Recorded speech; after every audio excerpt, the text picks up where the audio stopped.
Second year physics में chapter number 13 और lecture number 4 study करेंगे, जिसमें हम क्या पढ़ेंगे, इफ़ेक्ट्स ऑफ करंट।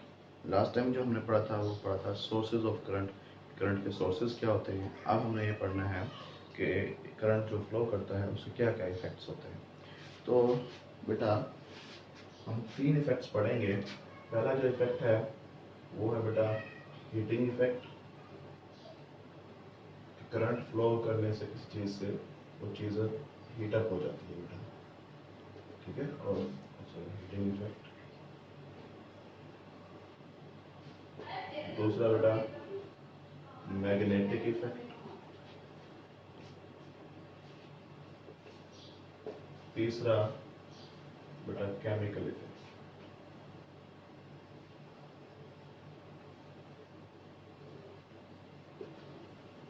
ठीक है, तो ये 3 इफेक्ट्स हमें पढ़ने हैं। तो बेटा heating effect, chemical effect, magnetic effect कि करंट की फ्लो करने से चीज़ हीटअप क्यों हो जाती है, और करंट की फ्लो करने से करंट जो कनेक्टर होता है वो मैग्नेट बन जाता है, वो कैसे बनता है वो हम देखेंगे। और करंट की फ्लो करने से केमिकल चेंजेस क्या आते हैं वो हम देखेंगे, ठीक है। आज जो हमें पढ़ना है वो पढ़ना है जी हीटिंग इफेक्ट।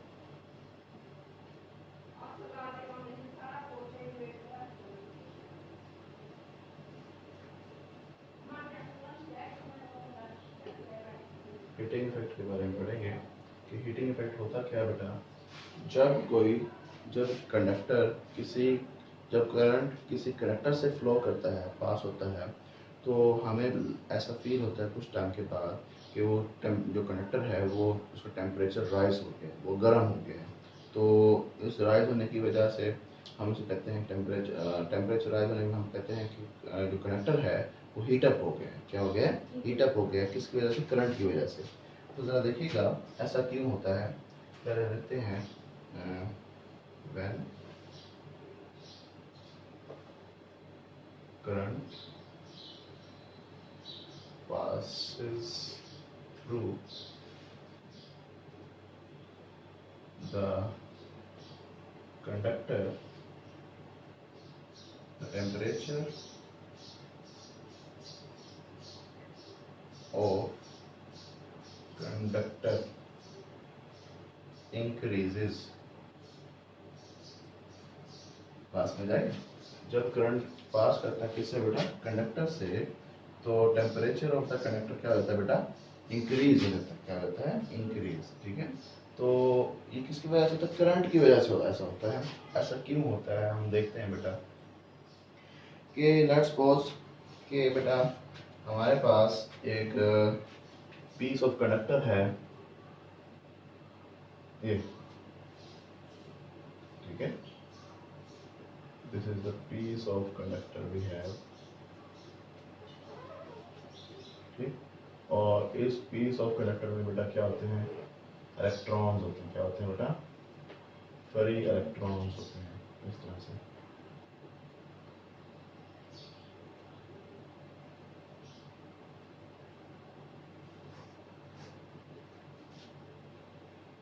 ठीक है बेटा, जो कि रैंडमली मूव कर रहे होते हैं, ठीक। तो जैसे ही हम क्या करते हैं बेटा, इस कनेक्टर को बैटरी के साथ कनेक्ट करते हैं यहाँ पे,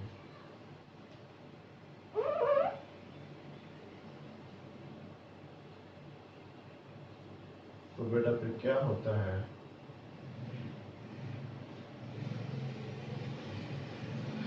इस कनेक्टर के अक्रॉस एक इलेक्ट्रिक फील्ड जनरेट होती है, पॉजिटिव और ये नेगेटिव। तो फिर पॉजिटिव से नेगेटिव की तरफ क्या होती है बेटा? इलेक्ट्रिक फील्ड जनरेट होती है, ठीक है। तो अब इलेक्ट्रॉन्स क्या इस तरह रैंडमली मूव करते रहेंगे? ड्यू टू थर्मल, पहले जो इलेक्ट्रॉन मूव कर रहे थे रैंडमली, वो ड्यू टू थर्मल एनर्जी की वजह से बेटा वो मूव कर रहे थे। अब हमने क्या लगा दिया? बैटरी। अब बैटरी ने एनर्जी सप्लाई करना शुरू कर दी, किनको बेटा? इलेक्ट्रॉन्स को, ठीक। तो अब देखो, अब बैटरी की वजह से जो इलेक्ट्रिक फील्ड डेवलप हुई है वो इस तरफ से राइट टू लेफ्ट है, यानी कि पॉजिटिव से नेगेटिव की तरफ। लेकिन जो इलेक्ट्रॉन्स हैं ये बेटा क्या हो जाएंगे? इनकी डायरेक्शन ऑफ मोशन एक स्ट्रीम लाइन हो जाएगी, यानी कि एक स्पेसिफिक डायरेक्शन में मूव करना शुरू कर देंगे। यानी कि कुछ इस तरह से बेटा, जरा देखिएगा ये इलेक्ट्रॉन था, ये इस डायरेक्शन मूव करने लगे थे बेटा, समझ आ गई। तमाम किस तरफ मूव करेंगे बेटा, पॉजिटिव की तरफ, नेगेटिव से पॉजिटिव की तरफ। देखो इनकी डायरेक्शन क्या है बेटा, इलेक्ट्रिक फील्ड से ऑपोजिट है। इनकी डायरेक्शन क्या है बेटा, opposite to the electric field है। अच्छा अब देखो कि इनके दरमियान में कुछ एटम्स भी आएंगे, कुछ आयंस भी आएंगे बेटा, बात समझ आ गई। तो जरा पॉजिटिव आयन होंगे। अब बेटा देखो जैसे ये क्यों मूव करना शुरू हो गए एक डायरेक्शन में, किस वजह से बेटा, क्योंकि बैटरी जो है वो एनर्जी सप्लाई कर रही है किनको, इलेक्ट्रॉन्स को। तो इलेक्ट्रॉन्स को एनर्जी मिल रही है, उस एनर्जी की वजह से ये मूव करना शुरू हो गए हैं बेटा, ठीक। अब देखो ये जब जैसे मूव करेंगे तो ये जो एनर्जी मिल रही है नेक्स्ट एक्स अमाउंट में, वो जाके टकराएंगे जब एटम्स के साथ, तो वो एटम जो क्या अपनी एनर्जी क्या कर देंगे, ट्रांसफर कर देंगे। इनके पास कौन सी एनर्जी थी, काइनेटिक एनर्जी, ये अपनी एनर्जी को क्या कर देंगे बेटा, ट्रांसफर कर देंगे।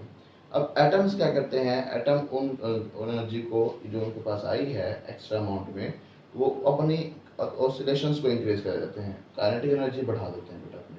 वो जो काइनेटिक एनर्जी होती है अपीयर होती है in the form of heat, in the form of heat. ये हमने उस फर्स्ट ईयर फिजिक्स में पढ़ा था बेटा, कौन से चैप्टर में, 11th चैप्टर में, थर्मोडायनामिक्स में, कि जब टेम्परेचर जो होता है वो kinetic energy of the molecules के डायरेक्टली प्रोपोर्शनल होता है, याद है। तो यहाँ से हम देखा, दोबारा रिपीट करता हूँ कि बैटरी एनर्जी प्रोवाइड करती है किनको, इलेक्ट्रॉन्स को, और इलेक्ट्रॉन्स एक खास डायरेक्शन में मूव करना शुरू कर देते हैं। इलेक्ट्रॉन्स की मोशन की डायरेक्शन ये है बेटा, यानी कि ड्रिफ्ट वेलोसिटी है बेटा ये। अच्छा अब देखो कि अब ये एटम्स जो इलेक्ट्रॉन्स को एनर्जी मिल रही है, इलेक्ट्रॉन्स को बहुत तेजी से मूव करना चाहिए, लेकिन उनके रास्ते में क्या आ जाते हैं बेटा, एटम्स। तो वो जो उनके पास ज़्यादा एनर्जी आई थी, वो एनर्जी किसको ट्रांसफर हो गई बेटा, एटम्स को। एटम्स की क्या हो जाती है, काइनेटिक एनर्जी बढ़ जाती है, एम्पलीट्यूड बढ़ जाता है बेटा, ठीक है। तो काइनेटिक एनर्जी बढ़ने से उनकी जो हमें जो एनर्जी अपीयर होती है, नजर फील होती है, वो in the form of heat होती है, क्योंकि काइनेटिक एनर्जी और टेम्परेचर दोनों एक दूसरे के साथ क्या होता है बेटा, डायरेक्टली प्रोपोर्शनल होते हैं। तो यानी कि जैसे कि आप एनर्जी ट्रांसफर करेंगे इलेक्ट्रॉन से एटम तक, तो kinetic energy of the atoms increase होगी, काइनेटिक एनर्जी एटम इंक्रीज होने से बेटा टेम्परेचर भी इंक्रीज होगा बेटा, बात समझ आ गई। तो अब हमने देखना है कि काज ऑफ हीट क्या है, काज ऑफ हीट क्या है वो जरा देखते हैं। तो बेटा काज ऑफ हीट ये है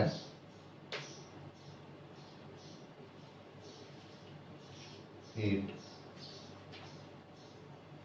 कि भाई काइनेटिक एनर्जी ऑफ एटम्स जो हैं, काइनेटिक एनर्जी ऑफ इलेक्ट्रॉन जो है,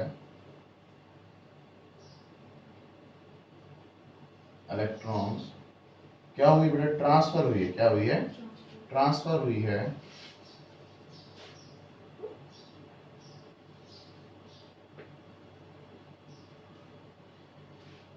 टू द एटम्स और मॉलिक्यूल्स ऑफ मेटेलिक कंडक्टर। बात समझ आ गई, एटम्स और molecules of the metallic conductor, कि भाई एटम्स जो और मॉलिक्यूल्स हैं, या कोई आपके पास मेटल है, यानी कि कोई एक मेटल, सिंपल मेटल है, उसमें एटम्स होंगे, कंपाउंड है उसमें उसके मॉलिक्यूल्स होंगे बड़े, ठीक है। तो एटम्स के साथ जब वो टकराएंगे या मॉलिक्यूल से जब टकराएंगे, काइनेटिक एनर्जी वो ट्रांसफर हो जाएगी किसको, एटम्स को या मॉलिक्यूल्स को। तो फिर क्या होगा कि उन मॉलिक्यूल्स या एटम्स से क्या इंक्रीज होगी बेटा, काइनेटिक एनर्जी, और काइनेटिक एनर्जी क्या होगी, किस फॉर्म में हमें नजर आएगी, टेम्परेचर में बेटा, बात समझ आए, टेम्परेचर उसका राइज होता हुआ फील होगा बेटा, ठीक है। अब हम इसका एक्सप्रेशन ड्राइव करना चाहें कि हीटिंग इफेक्ट कितना होगा, किस वजह से होता है, और किस तरह के किन चीज़ों पर डिपेंड करता है, तो हम उसे एक्सप्रेशन बेटा निकालें। तो फिर क्या होगा, मैथमेटिकल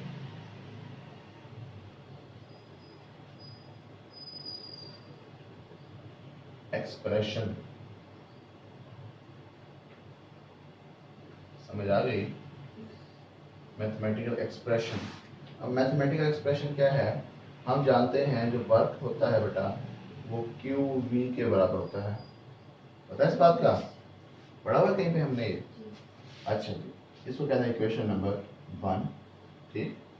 अब देखो कि हमें पता है कि जो Q है वो किसके बराबर होगा, I is equal to Q over T। ठीक है, अब यहाँ से अगर Q की वैल्यू बना लें तो फिर बेटा Q is equal to I T, बेटा पास में जा ली, किसकी वैल्यू आ गई, Q की। इसी तरह हम V की वैल्यू भी मालूम कर सकते हैं according to the Ohm's law. ये अभी हमने सेकेंड ईयर फिजिक्स में नहीं पढ़ा, वैसे हमने पहले छोटी क्लासेस में पढ़ा हुआ 10th क्लास में।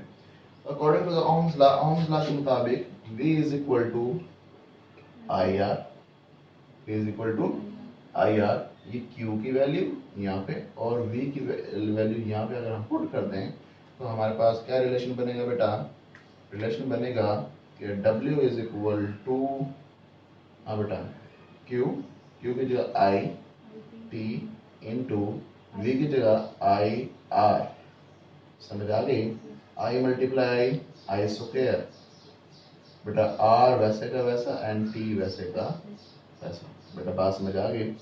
ये हमारे पास एक्सप्रेशन आ गई है वर्क की। अब वर्क जो है वो किस फॉर्म में अपीयर हो रहा है बेटा, हीट की फॉर्म में बेटा, किसकी फॉर्म में बेटा, हीट की फॉर्म में। तो बेटा हम इस वर्क को रिप्लेस कर देंगे बाय H, समझ आ रही, H से इसको कर देंगे, रिप्लेस कर देंगे। तो फिर बेटा जरा देखो ये जो हमारे पास एक्सप्रेशन है ये किसने हमें बताई थी बेटा, जॉल्स में, इसको कहते हैं जॉल्स लॉ। क्या कहते हैं बेटा, जॉल्स लॉ। ये आपने छोटी क्लासेस में पढ़ा होगा कि जॉल्स लॉ क्या होता है, तो हमने ये एक्सप्रेशन ड्राइव की बेटा। ठीक है, तो अब पता क्या चला कि हीट जो है किन किन फैक्टर्स पे डिपेंड कर रही है। अब हम देखते हैं बेटा कि H is equal to I square R T. T क्या है बेटा, ये टाइम है, ये टी क्या है, टाइम है, टेम्परेचर नहीं है बेटा। ठीक है, अच्छा अब टी वो टाइम है कि कितने टाइम के लिए कितना करंट फ्लो किया है किसी रेजिस्टेंस आर से बेटा या किसी कंडक्टर से बेटा। ठीक है, तो टी वो टाइम है कितने टाइम तक करंट फ्लो होता रहा है बेटा। सही, अब हमें देखने वो फैक्टर्स जिन पर ये हीट जो है डिपेंड करती है। ठीक है, तो जरा देखो बेटा फैक्टर्स,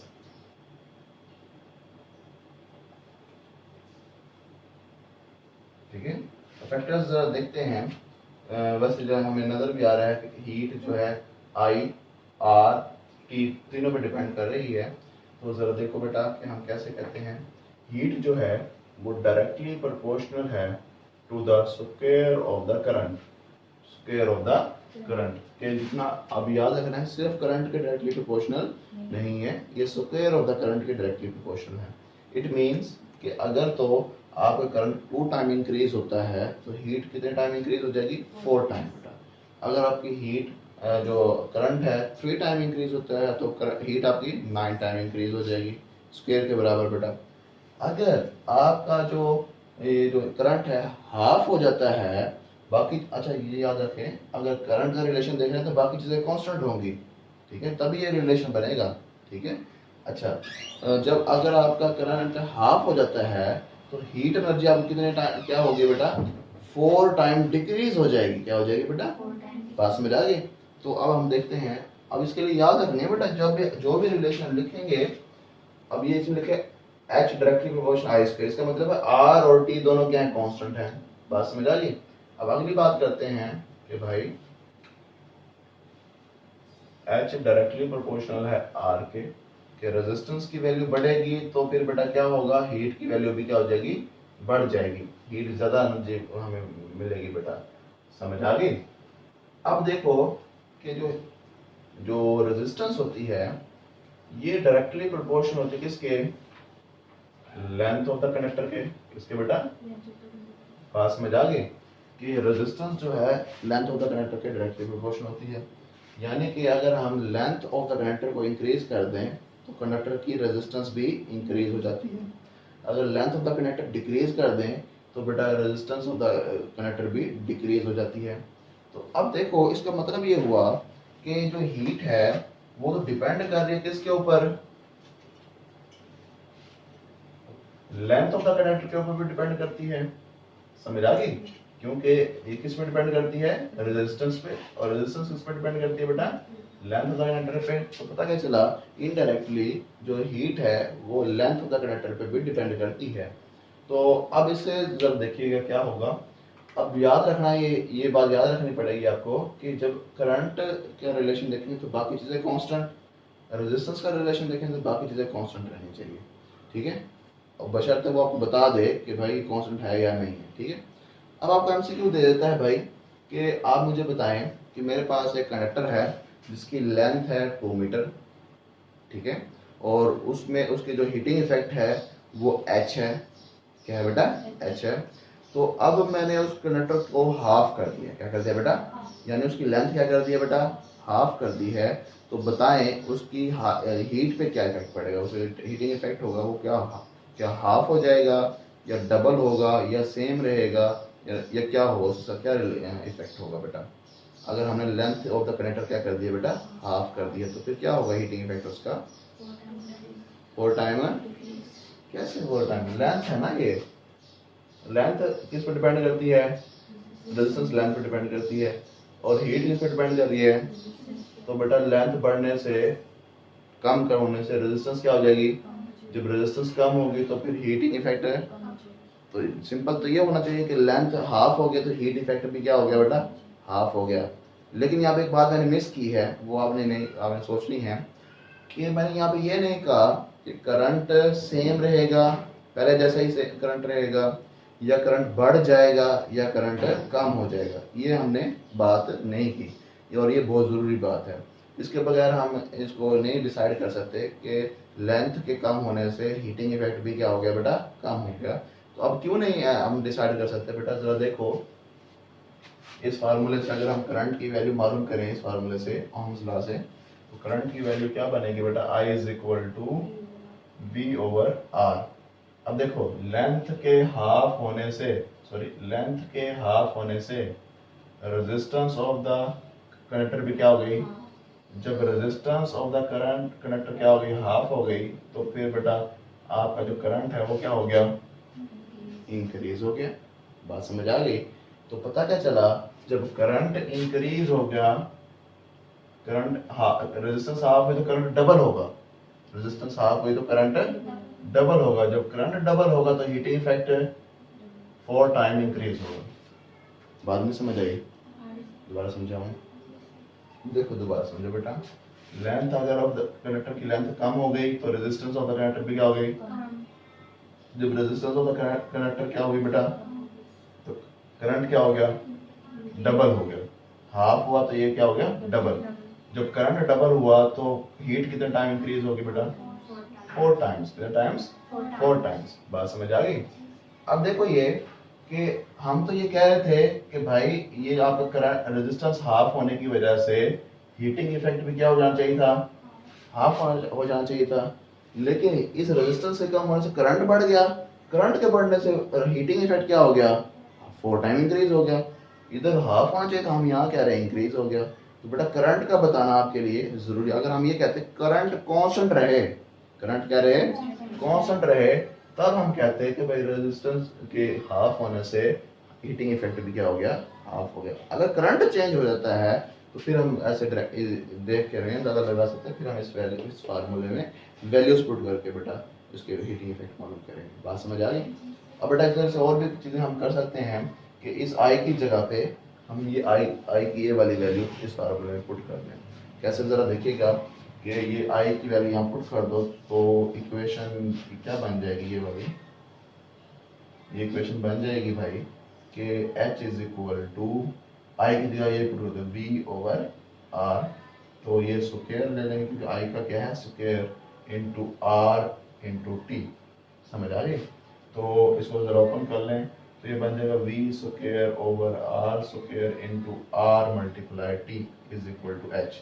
ये R इस स्क्वायर से क्या हो गया, कैंसिल, ठीक है। तो पता क्या चला कि V square over R into T. तो बेटा ये हीटिंग इफेक्ट बेटा आपके पास ये फार्मूला है, ठीक है। इसी तरह अगर आप यहाँ पे रेजिस्टेंस की वैल्यू पुट कर देते इस फार्मूले से तो फिर आपको वो फार्मूला किसी और फॉर्म में क्या हो जाता, कन्वर्ट हो जाता, ठीक बेटा। अब हम देखते हैं कि हीटिंग इफेक्ट की एप्लीकेशन क्या है, हीटिंग इफेक्ट की क्या है बेटा, एप्लीकेशंस क्या हैं। तो वो ज़रा देखो बेटा। बेटा इलेक्ट्रिक हीटर्स होते हैं हमारे पास, हीटर्स, ठीक है। अब देखो इलेक्ट्रिक हीटर क्या होते हैं, आप स्विच लगाते हैं, स्विच लगाने से सर्किट में करंट फ्लो करता है, तो कुछ देर के बाद आपको हीट फील होना शुरू हो जाती है। बेटा वो टंगस्टन फिलामेंट, क्रोम की फिलामेंट्स जो हीटर्स होते हैं उनमें फिलामेंट जो यूज़ होते हैं वो क्रोम के होते हैं, नाइक्रोम की मेरे ख्याल से। तो बेटा वो उनकी प्रॉपर्टी होती है, उनमें से ज़्यादा जब करंट फ्लो करता है तो उनमें ज़्यादा अमाउंट ऑफ हीट बेटा जनरेट होती है बेटा, ठीक है। तो अच्छा, उसके बाद इलेक्ट्रिक केटल्स भी होती है आपके पास बेटा, केटल, ठीक है। तो इलेक्ट्रिक केटल्स जो होती हैं, जैसे चाय वाली केतली जिसमें हम चाय बनाते हैं, ठीक है। तो इलेक्ट्रिक जो केटल है, तो बेटा उसमें जब जैसे हम उसको पानी वगैरह डाल के उसको रख देते हैं और स्विच लगा देते हैं, कुछ देर के बाद देखते हैं वो गर्म हो चुका होता है। तो बेटा वो कैसे हो जाता है, वो इसी वजह से होता है कि बेटा ये जो करंट उसमें से फ्लो करता है उसमें बेटा कनेक्टर्स क्या होते हैं, हीटअप हो जाते हैं। कनेक्टर हीटअप होने की वजह से बेटा हमारा पानी क्या हो जाता है, गर्म हो जाता है, ये चाय बन जाती है। इसी तरह बेटा आयरन जो होती है, इस्त्री जो होती है हम कपड़ों में करते हैं, उसमें भी ऐसे ही होता है, ठीक है। ETC और बहुत सारे एप्लीकेशन हैं इसकी, ठीक है बेटा। If you have any question about the lecture, you can ask freely in the comment section. Allah Hafiz.